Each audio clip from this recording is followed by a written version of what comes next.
তোমরা তো নিশ্চয়ই পুরীর আগের ভিডিওটা দেখে নিয়েছো। তো আগের ভিডিওতে বলেইছিলাম যে আমরা সোমবারে পুজো দেবো বলে ঠিক করেছিলাম, কিন্তু সোমবারে পুজো দিয়ে ওঠা হয়নি কারণ মন্দির বন্ধ ছিল। তারপরে আমরা ভাবলাম সেই দিনটা কেন নষ্ট করব, তারপর আমরা সবাই মিলে বেরিয়ে পড়লাম ঘুরতে। তো চলে এসেছিলাম মোহনায়। দেখো সোম এখানে কিরকম ভাবে দুষ্টুমি করছে। আমরা যেহেতু প্রথমবার সমুদ্র দেখছি, আমরা তো পুরো অবাক হয়ে গেছি, মানে আমি বোন মা পুরো অবাক হয়ে গেছি, মানে এত সুন্দর দেখতে লাগছে আর এত বড় বড় ঢেউ দেখে তো ভয়ই পেয়ে গেছিলাম। প্রথমবারে তো নামতেই চাইছিলাম। তারপরে দিদিরা বললো আয় আমরা আছি, তোর কোনো চিন্তা নেই। তারপরে নেমেছি, দেখো এখানে আবির ঢেউয়ের চোটে পড়েই গেছে। তো এখানে বলা হয়েছিল জামা কাপড় ভেজাবি না, এরপরে আরও একটা জায়গায় ঘুরতে যাওয়া হবে, কিন্তু কি করা যাবে, আবির তো পড়ে গেছে, পড়ে গিয়ে জামা কাপড়ও ওর ভিজে গেছে। মোহনা বলতে আমরা জানি যেখানে নদী এসে সমুদ্রের সঙ্গে মিলিত হয়। তো আমরা যেদিকে দাঁড়িয়েছিলাম সেখান থেকে অনেকটা দূরে দেখতে পাচ্ছিলাম একটা নদী বয়ে আসছে। তো আমাদের মোহনায় ঘোরা হয়ে গেছে, হয়ে যাওয়ার পর আমরা বাজারে চলে এসেছিলাম। এখানে মাছের বাজারটা বিশাল বড় হয়, বিভিন্ন রকমের মাছ পাওয়া যায়। আমরা তো প্রথম দিন ভেটকি মাছ নিয়েছিলাম, ভেটকি মাছটা না দারুণ খেতে ছিল।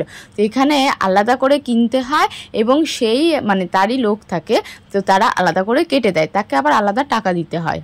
আমি তো একটা কথা বলতেই ভুলে গেছি, যখন আমরা মোহনায় গেছিলাম তখন আমাদের টোটো ড্রাইভার বলেই দিয়েছিল ওখানে কিন্তু চোরাবালি আছে, সাবধানে থেকো। তো বাড়ি ফিরে রান্নাবান্না সারা হয়ে যাওয়ার পর আমরা সমুদ্রে চলে এলাম। ওরে বাবা কি মজা, প্রথম ঢেউয়ে তো আমি বোন মা পড়েই গেছিলাম।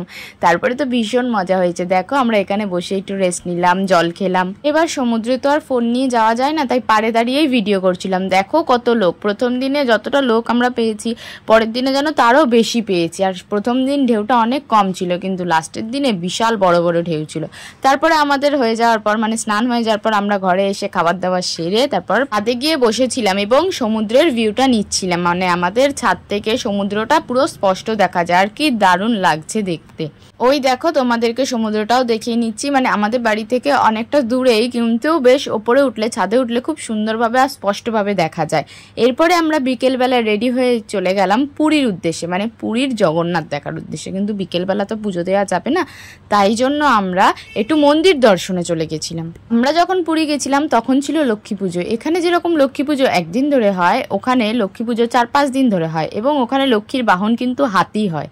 তো রাস্তায় এরকম ঠাকুর দেখতে দেখতে আমরা হেঁটে হেঁটে পৌঁছে গেলাম পুরীর জগন্নাথ মন্দিরে। এই দেখো জগন্নাথ মন্দিরের চূড়া দেখা যাচ্ছে, পিছনেরটা জগন্নাথ মন্দিরের চূড়া, তার মাঝখানেরটা সুভদ্রা, তারপরেরটা বলরাম মন্দির।